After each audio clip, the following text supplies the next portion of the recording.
Selam arkadaşlar, yeni video, hoş geldiniz bu arada. Biraz önce idmandan çıktık Sinan'la beraber. Sinan ne haber kardeşim? İyi kardeşim. Nasıl Aynı gidiyor? çalışmaya devam. Güzel gidiyor. Oh. Ne yaptık bugün? Sırt yaptık. Sırt yaptık, biceps. Güzel bir antrenman. Oh. Kısa ama etkili. Kısa ama etkili mi? Kısa ve etkili. Uzatmaya gerek yok. Evet arkadaşlar, bugün kastım böyle güzel bir video yapalım dedik. Esasında Sinan'la oturup konuşuyorduk. Böyle sosyal medyada neler oluyor, neler bitiyor. Özellikle natural kardeşlere, natural olarak spor yapanlara biraz öğüt vermek istiyoruz. İlk önce ben esasında Sinan uzun yıllardır profesyonel olarak dövüş sporları ile ilgileniyor. Kendi branşı, farklı bir branşı da var ama geçmişte bokstan gelme zaten. Yanlış bilmiyorum değil mi? Muay Thai, Boks, Muay Thai, ondan sonra capoeira, full contact vesaire. Bayağı ve esasında mazi çok kabarık. Bu arada benden de 10 yaş büyük arkadaşlar. Böyle genç durduğuna bakmayın, çıtır değil yani. Onun için tecrübesi çok fazla. Aynı zamanda da fitness eğitmenliği de yapıyor. Zaten Sporschul'da görevi yapıyor. Evet. Hususi olarak özellikle boks üzerine veya dövüş sanatları üzerine eğitim almak isteyenlere özel ders de veriyor arkadaşlar. Bilginiz olsun, buradan da bunu da bildireyim. Geçmiş tecrübesi vesaire zaten inanılmaz kabarık. Şimdi Sinan, sana birkaç soru soracağım. Şundan başlamak istiyorum. Natural kardeşlerime ilk başta ne tavsiye edersin? Çünkü ben sürekli anlatıyorum, dile getiriyorum. Natural olarak nereye kadar gidebileceklerini, neler yapabileceklerini, vücut proporsiyonu hangi noktaya kadar taşıyabileceklerini, ondan sonrasının hayal olduğunu hep anlatıyorum zaten. Ama senin ağzından da farklı bildiğinden de şu olması kanalından bunu dinlesinler. Senin de bir tecrübeni alsınlar. Bu arada şunu da söyleyeyim üstüne basarak, Sinan'ı da yarışa hazırlıyoruz şu anda. Onun da öyle bir güzel bir inşallah bir podyum kariyeri olacak. 54'ten sonra. 54'ten sonra ama farklı bir branşta, fitness branşında gelecek. Çok güzel akrobasi hareketleri göreceksiniz inşallah. Çünkü kanala girip bakarsınız. Hatta buraya da koyarım. Kanala girin bakın. Oradan da biraz inceleyin. Evet, ilk önce sorumu alayım. Hadi bakalım. Hoppa. Evet, natural arkadaşlara. Özellikle burada yaşınızı ön planda tutmanızı istiyorum. Burada yaş faktörü çok önemli. Çünkü yani şu an steroid kullananlar, anabolik kullananların yaşı 20 yaşın altına kadar indi yani. 16, 17, 18. Yani gençlere pek önermiyorum bunu. Çünkü belli bir yaştan sonra artık 10 yıllık bir fitness çalışmasından, antrenmanından sonra ya bir birikim oluşturmanız lazım kasta. Yani düzenli yıllarca antrenman yaptıktan sonra eğer bir yarışmaya katılacaksanız veya bir hedefiniz varsa, bir şampiyonluk, uluslararası şampiyonluk hedefiniz varsa o zaman kullanabilirsiniz. Çünkü orada artık faktörler değişiyor. Çünkü herkes kullanıyor anabolik steroidleri. O yüzden biraz kendinize zaman tanıyın. Genç arkadaşlarıma söylüyorum. Kesinlikle anaboliklerden, steroidlerden uzak durun. Dediğim gibi belli bir yaştan sonra, belli bir birikim oluşturduktan sonra kendi sağlığınızı ön planda tutarak, yani uzmanlara danışarak, böyle kafanıza göre değil. Çünkü herkes bu işi biliyor. Yani herkes hoca, herkes eğitmen, herkes bir yerden bir şeyler söylüyor. O yüzden sağlığınızı ön planda tutun ve mümkünce natural gitmeye özen gösterin. Özellikle belli bir evreye kadar kesinlikle natural gitmeniz lazım. Çünkü vücut proporsiyonunuzun, iskelet sisteminizin ve kas sisteminizin gerçekten oturması gerekiyor arkadaşlar. Özellikle genç kardeşlerimize buradan sesleniyorum. Düşünün, Sinan hocanız dahi bu kadar tecrübesi olmasına rağmen naçizane ben burada kendime överek değil, tamamen onun bana güvencesiyle, bana sormadan tek bir ilaç hamlesi bile yapmaz. Tabii. Yani özellikle de şunu söyleyeyim, yaşı gereği zaten TRT yapması gerektiği için zaten testosteron kullanıyor zorunlu olarak. Çünkü yaş maalesef ki artık bizim yaşımızdaki insanlar zorunlu olarak artık zaten bunu istiyor. Yani vücut istiyor ister istemez. Ama onun dışında şimdiye kadar Sinan böyle hiçbir anabolik sürece hiç girmedi bildiğim kadarıyla. Hiçbir şey kullanmadın. 50 yıldır. Ki siz de zaten girip Sinan'a sayfasında yaptığı akrobasi hareketleri, vücut proporsiyonu gördüğünüz zaman çok şaşırabilirsiniz. Ama bunun altında 30 yıllık bir deneyim var yani baktığınızda. Ve çok uzun yıllardır sen spor yapıyorsun. Özellikle nasıl başlamalarını tavsiye edersin spora? Ne yapsınlar ilk başta? Şimdi iki türlü var. Yani eğer sadece fitnessla uğraşıyorsanız zaten doğal gidin, natural gidin. Uzun yıllar düzenli antrenmanlarınızı, yani bir rutin haline getirin antrenmanı. İleri zamanlarda, yani yıllar geçtikçe kendinizi bir izleyin, gözleyin. ilerlemenizi daha sağlam, daha sağlıklı bir şekilde Özellikle yapmak kafa istiyorsanız- karıştıran bir şey var Sinan. Burada sürekli hareketleri değiştirmemeleri gerekiyor değil mi? Bu Tabii. konuda ne diyeceksin? Yani şimdi bazı insanlar şöyle bakıyor. Ya işte bu hareket 3 ay yaptım ama işe yaramıyormuş deyip Tabii. hemen değiştirmeye gidiyorlar planlarını. Ya Bu konuda ne diyeceksin? Yani hangi sporu yaparsanız yapın, her sporda tekrardan ibarettir. Yani boks da yapsanız, fitness da yapsanız, başka bir spor da yapsanız sürekli tekrar etmeniz gerekiyor. Sürekli tekrar ettiğinizde vücut buna tepki veriyor ve kaslarınız, beyniniz buna göre gelişiyor. O yüzden de sürekli tekrar, yani gelişmiyorum diye kesinlikle vazgeçmeyin, sürekli devam edin. Aynı zamanda şunu söylemek istiyorum, eğer dövüş sporuyla uğraşıyorsanız, dövüş sporuna destek olarak fitness çalışıyorsanız kesinlikle anabolik kullanmayın. Çünkü bir dövüşçü için çok büyük bir handikap. Anabolik steroid. O yüzden dövüşçüler için şunu söylemek istiyorum. Doğal ve natürel gidin. Belli bir yaştan sonra, 40'tan sonra evet takviye olarak alabilirsiniz. Sadece testosteron. Sadece testosteron. Özellikle buradaki en büyük sebeplerden bir tanesi şu arkadaşlar. Şöyle söyleyeyim size. Özellikle boks tarzı, futbol tarzı, böyle patlayıcı kuvvet isteyen ve gerçekten esneklik isteyen, hız isteyen branşlarda özellikle maalesef ki anabolik steroidlerin büyük bir bölümünden uzak durmanız gerekiyor. Çünkü vücuttaki o pump, maalesef ki o sıkıştırma, o kasılma maalesef hem sizin hızınızı hem gücü de etkiliyor değil mi Sinan? Evet, Sen bu konuda tabii ki, daha tabii çok ki. tecrübelisin. Evet. Yani Kesinlikle. vurmak istediğiniz güçte vuramazsınız, Kullanmamak kontrollü olamazsınız. Özellikle yapacağınız hamleleri yapamazsınız. Evet, pump'tan dolayı. Vücut pump olacağı için Değil mi? istediğiniz yumruğu... Koşmak istesen koşamazsın, Tabii, zıplamak istesen zıplayamazsın. Tabii kasa istediğiniz gerginliğe ulaştıramayacağınız için o sertlikle vuruşunuz olmaz. Özellikle tekmeler, yumruklar maalesef. Değil mi? O yüzden Olmuyor. tavsiye etmiyorum. Evet arkadaşlar, yani baktığınız zaman gerçekten belli bir evrenin üzerine çıkana kadar, belli bir evreye gelene kadar kesinlikle natural gitmeniz lazım.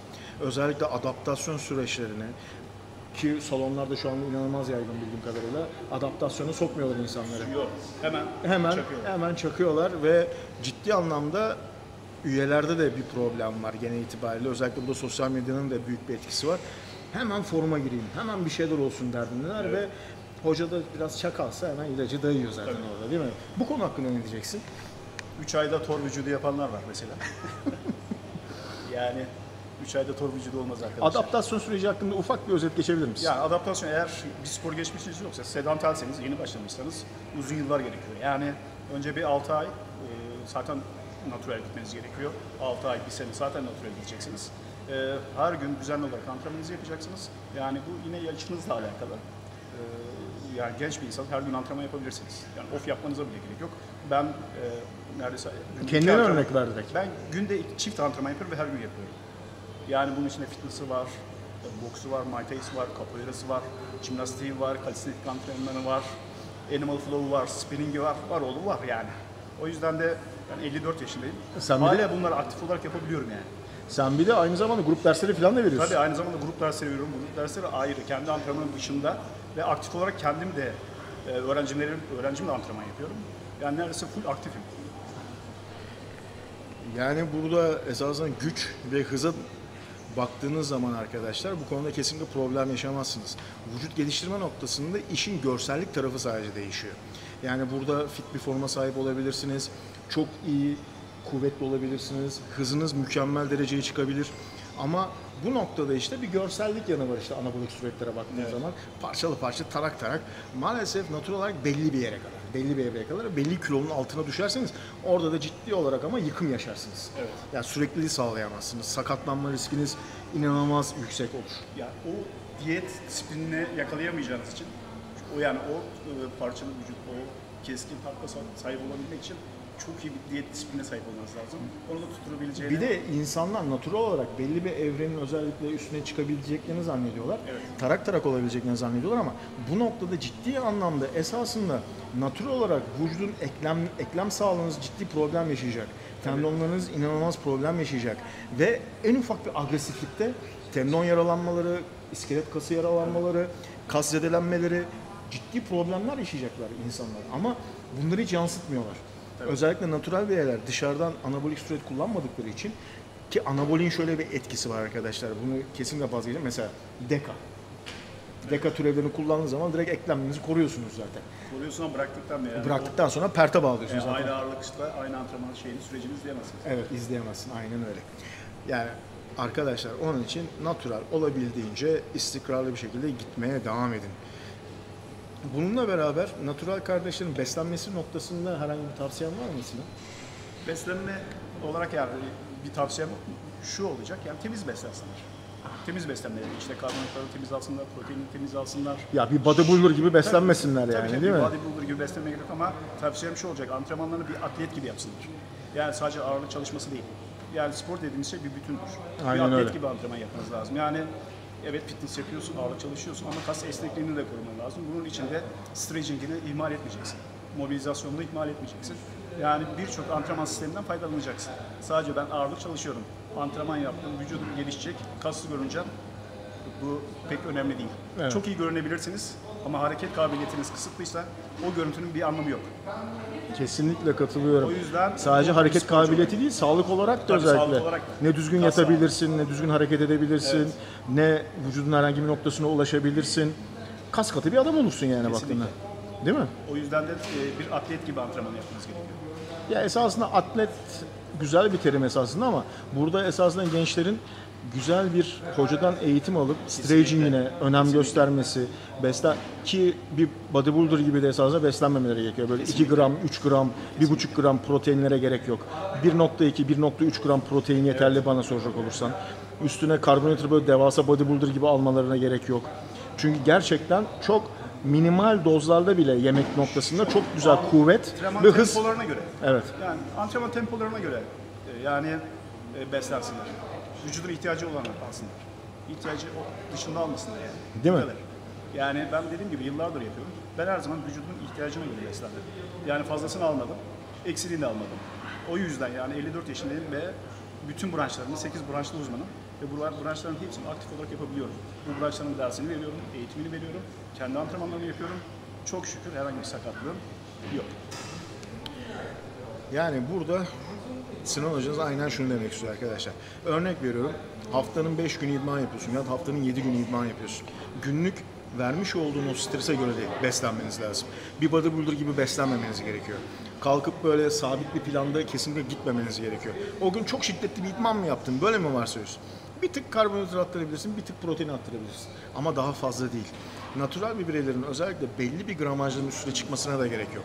Bu sefer boşu boşuna vücudunuz su tutacak ve yağlanacaksınız.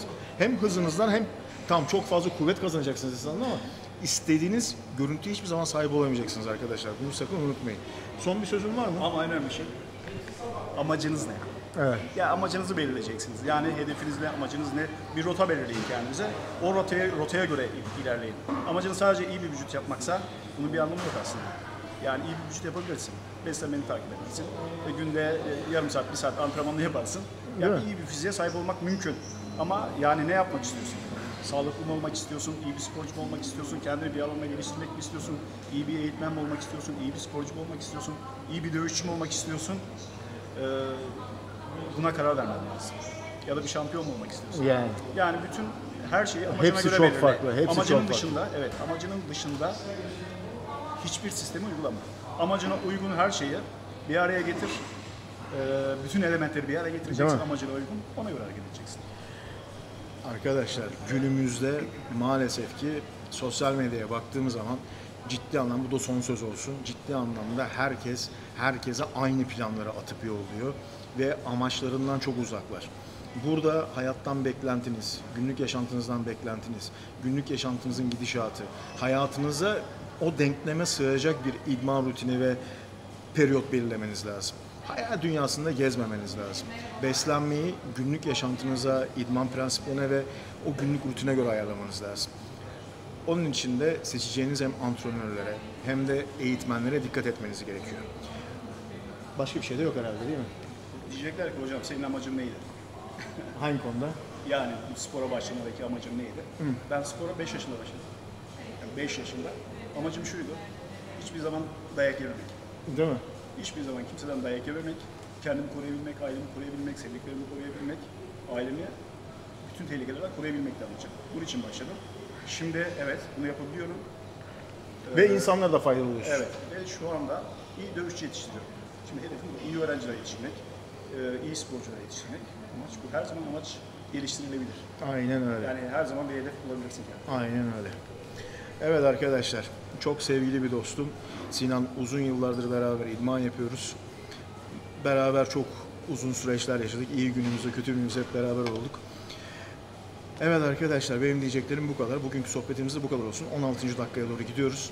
Hepinize güzel günler dilerim. Umarım bu anlattıklarımız biraz kulağınıza küpe olur arkadaşlar.